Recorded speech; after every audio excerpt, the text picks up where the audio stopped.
আমি এখন বেরিয়ে পড়েছি সেই বালিচকের সৃষ্টিকণ স্টুডিওতে যাওয়ার জন্য।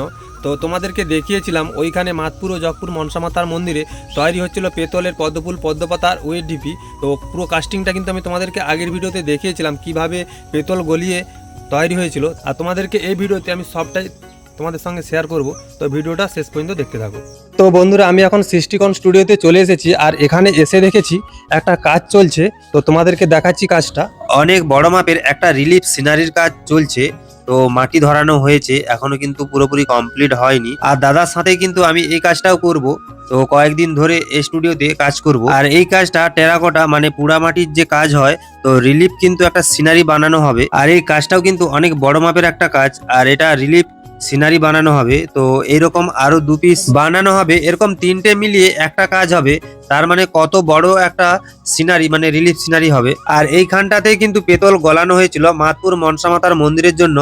পেতলের পদ্মফুল পদ্মপাতা আর ওয়েট ঢিপি যে তৈরি হয়েছিল, তো এইখানটাতে কাস্টিং হয়েছিল। আর দেখো পেতল গলানো হচ্ছে, সেটাও কিন্তু আমি তোমাদের সামনে তুলে ধরার চেষ্টা করলাম। আর তোমরা হয়তো অনেকেই আমার আগের ভিডিওতে দেখেছো। আর এই ছাঁচগুলোতে কিন্তু পেতল গলিয়ে ঢালা হয়েছিল, আজকে ক্রেনের মাধ্যমে সেগুলোকে বের করা হচ্ছে। আর ছাঁচগুলোকে ভেঙে কিন্তু বের করা হচ্ছে। তো দেখো ভালো করে আগে পরিষ্কার করা হচ্ছে, পরিষ্কার করার পরে তারপরে পালিশ করা হবে। এইগুলোকে পালিশ করার পর মন্দিরে গিয়ে আবার কিন্তু খুব সুন্দরভাবে বসানো হবে। অনেক কাজ কিন্তু রয়েছে। তো এর মধ্যে দেখো ওই ঢিপিটা বেরিয়ে গেছে, আর পদ্ম ফুলটাও কিন্তু বেরিয়ে গেছে। আর এইগুলো কিন্তু সব পার্ট পার্ট করা ছিল, তো ছাঁচ থেকে বের করে তারপরে জয়েন্ট করা হয়েছে। জয়েন্ট করার পরে পালিশের কাজ চলছে।